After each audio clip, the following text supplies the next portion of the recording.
Alright, everybody. This is a short video that I'm about to do. Actually, why did I lie to you guys? This is probably not going to be a short video. I'm going to do the story of Golden Freddy and the spirits inside. Yeah, a lot of y'all are probably not going to agree with this, which maybe. Probably not. I don't know. We'll get into that. So, it first starts in the 1930s when the Great Depression was whipping America on its ass. And there was a family attending a show. The show was called Fredbear's Singing Show, and it involved two very real singing bears. One was yellow and wearing a purple hat, and the other one was brown and was wearing a black hat. Ugh. Now, there was a boy watching that show. His name was William Afton. He's about to become really relevant now. So, William Afton was an odd kid, and he liked odd things.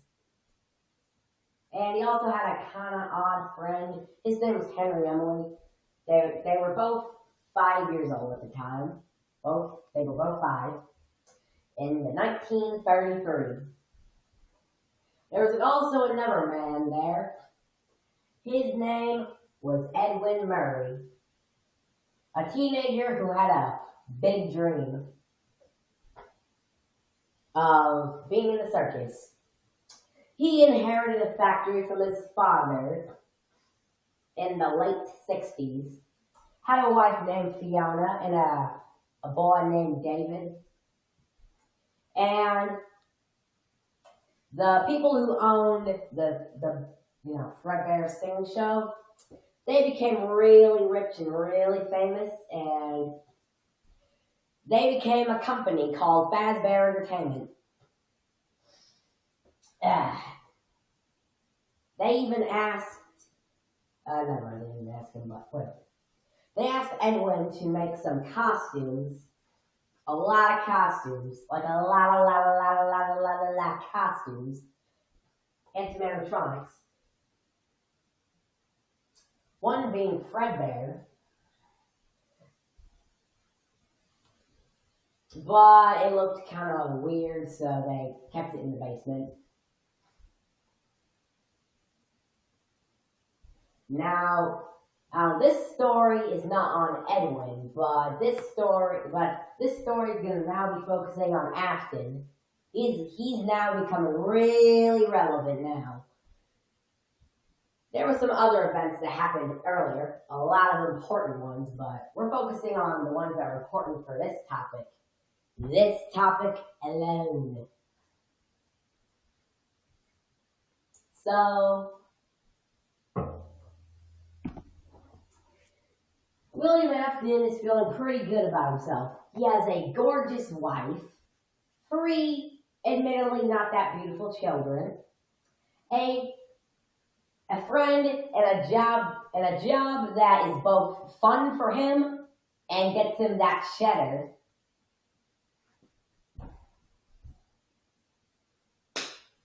So things are going pretty good for him,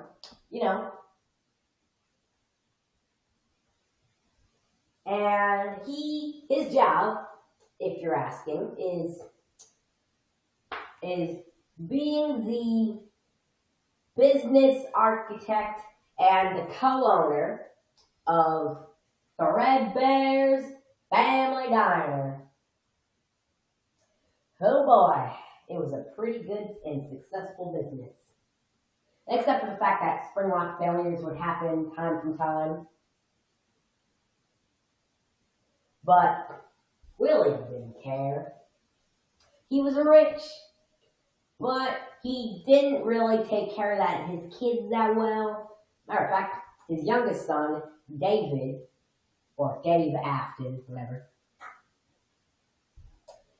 was only 4 years old, walking around in the streets, like waddling around with a Fredbear plush, which he talks to him through, by the way.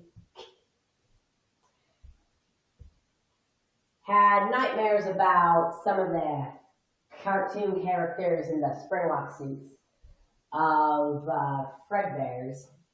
There was a brown bear, a blue bunny, a chicken, a fox, but whatever. He would have nightmares about him, and tormented by his older brother, Michael Afton. He was kind of a dick. But, yeah. So,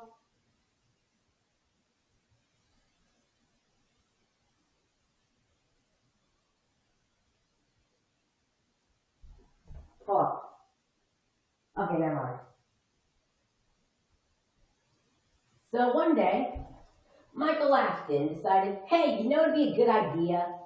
What if I put my brother in the mouth of a robot? That'd be excellent. But it wasn't. You wanna know why? Because it's an animatronic with really strong teeth and a really powerful jaw with extra powerful mechanics. So kill him. Left a lot of remnant and stuff. It was a very tragic event.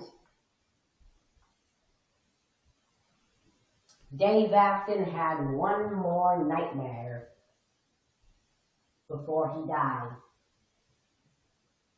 And when he died, he became this vengeful entity known as, simply as, Nightmare. He was a black and translucent version of Nightmare Fredbear, one of his friends. He also had the ability to transform into all the other nightmares that he suffered against. So he could torment his brother back. He did so for 2 more days, and that traumatized that wuss Michael. Oh boy. He would have nightmares for the rest of his life.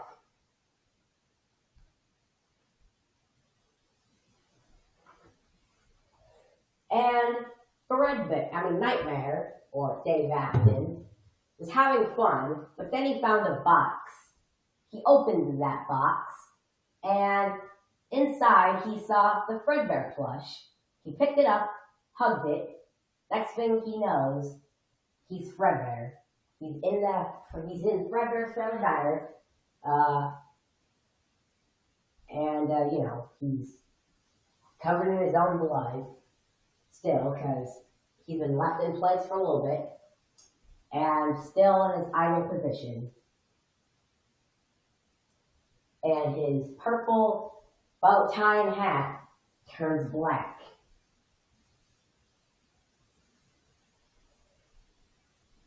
So they Fazbear Entertainment decides, you know what would be amazing? What if we make another restaurant? That's always fun.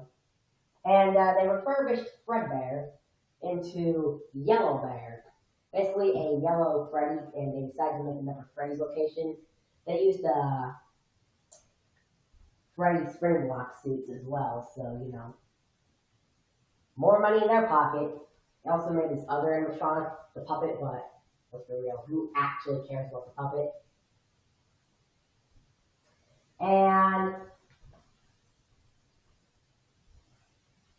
William Afton had a little escapade that same year. Well, a little bit. It was called Circus Baby's Pizza World. He made a lot of clunky robot machines called the Fun Times. These were specifically meant to kill children. specifically meant to harvest a remnant from their dead bodies that would collect it into their storage tanks and other things. But we're focusing on Threadbare. He actually didn't have the child-killing parts, and instead had a cupcake dispenser where he could give you cupcakes, but they tasted like crap, so he was never used and was put in the back. And the scooper was used on him, and his shell was removed and put on Funtime Freddy, who we're not focusing on. And also, the scooper was also kind of used to kill animals, sort of like there's a lot of animals that would go there, so William Afton sometimes used it and scared off the squirrels, sometimes killing them. And it's also kind of used as a remnant ejector, like the remnants of the squirrels went into the yellow bear endo. But that's a whole can of worms I'm not talking about. So, sorry about that.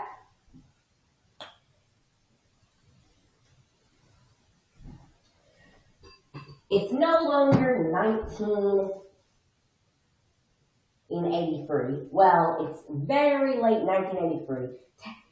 So close to the edge, it might as well already be 1984. Henry's daughter dies.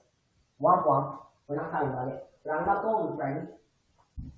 5 kids go missing. One of them goes into Yellow Bear. Like, right. Not the Funtime one. The regular one.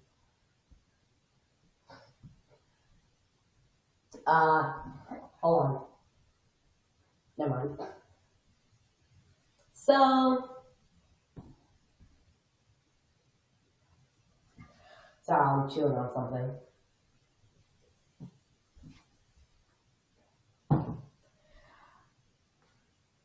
Now, the agony inside Yellow Bear and the 2 spirits inside are getting more active and more angry and powerful.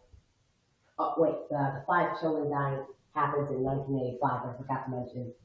And this specific one was the last child that William killed. Yes, it was William.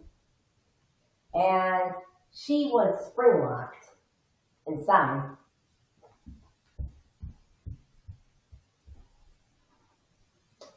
So, yeah. After that, the restaurant was shut the fuck down, and the 5 animatronics were left to wither and decay. They were used for parts, which were to be used for the toys. Those are the new animatronics. The curvy, angled, old fat ones.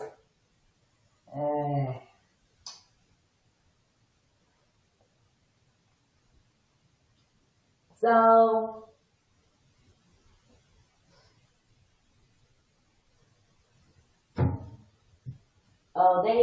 the Withers attacked Jeremy along with the toys. They're all possessed. I'll get to them in a little bit, but another thing happens there. The 587, no one really knows who did it. A lot of people say Mangle. I personally think it's Balloon Boy, because I'm funny. And that restaurant shut down. But you know what else happened? They decided to make another restaurant. Ha ha! Beautiful, isn't it?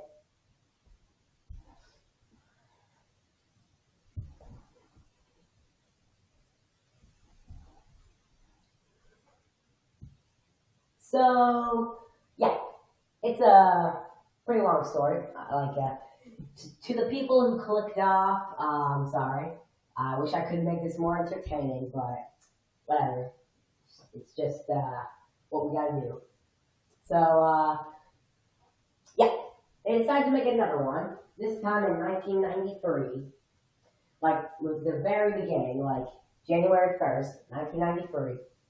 They opened up Freddy Fazbear's Pizzeria, and they did not remake Yellow Bear, but instead, the two spirits inside Yellow Bear went inside an old, like not an old, but into a backup Freddy animatronic, classic Freddy FNAF one, and corrupted it, turning it piss yellow, and boom, Yellow Bear was there.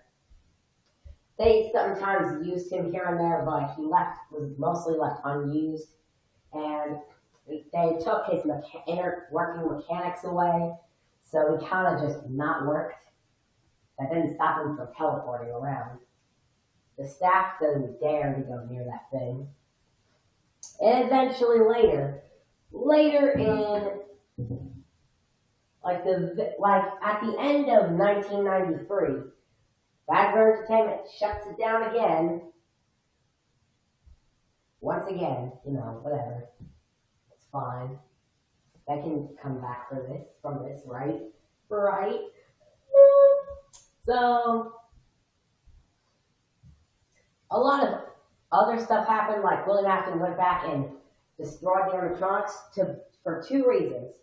One, to get rid of evidence, and for two, to use them in a weird way. So, there's tunnels connecting to the underground sister location of the place, and he uses the endoskeletons of the 5 animatronics to turn into a remnant and injects it into the scooper, and then he scoops the fun times, then re-adds their shells.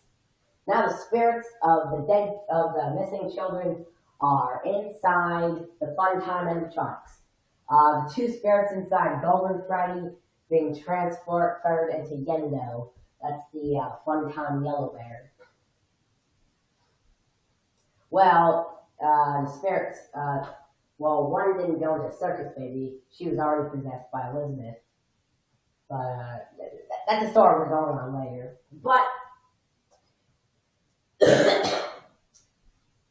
anyway,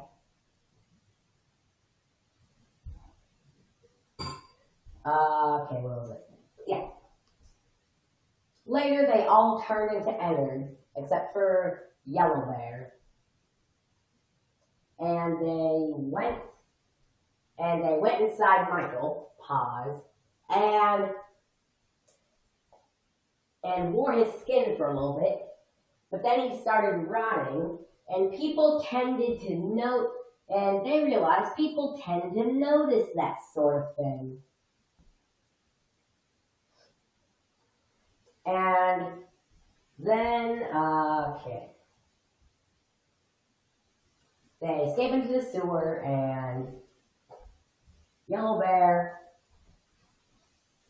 goes to hell to prepare something for William. And then some other stuff happens. Let's skip a little bit. William dies and goes to hell, but Yellow Bear has something prepared for him that is Ultimate Custom Night, my favorite FNAF game. And William absolutely whoops the competition. There's literally no way. He didn't even come close to dying. He didn't even use the death coin or any of the extra strategies. Like a boss. And then, one of the spirits inside Golden Freddy, specifically Dave Afton, decides to leave the body of Yellow Bear and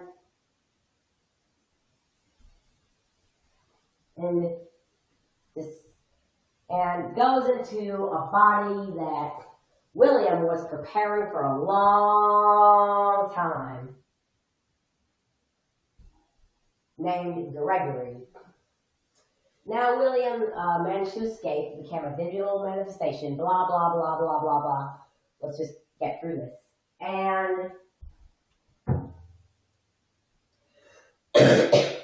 decided to go to the newest pizzeria, which was the Pizzaplex.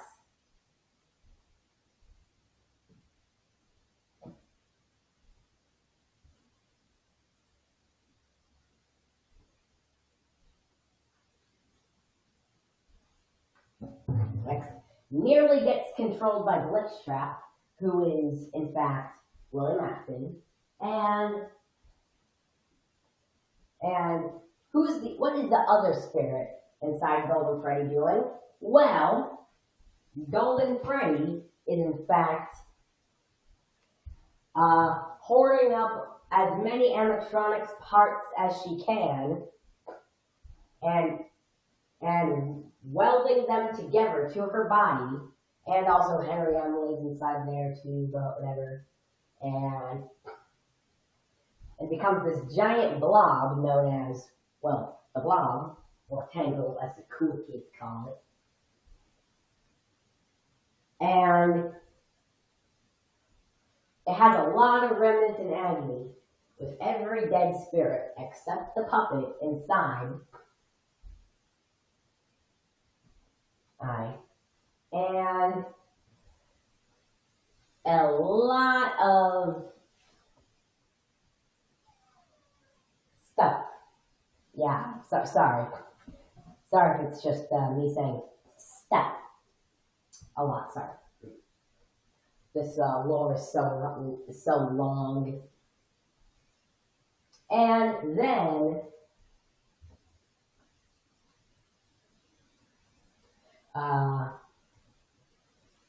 Glamrock Freddy, actually not Glamrock Freddy, Michael Afton, who is still somehow alive, and possibly inside Glamrock Freddy, saves Gregory from getting controlled, and protects him throughout the events in Security Breach. They meet the Blob, they meet Burntrap, who is also William Afton. Didn't I mention that? And the Blob is last seen escaping the pit in Ruin, which is canonically the last FNAF game in the timeline. So, yeah, that's Golden Freddy Explained. Yeah, it's a pretty long timeline. Not really a timeline, but a pretty long story. Feel free to try and prove me wrong in the comments. You probably will. Probably. And yeah, remember, if there's a tough challenge in your life, stare it down and punch it in the face. Alright, goodbye.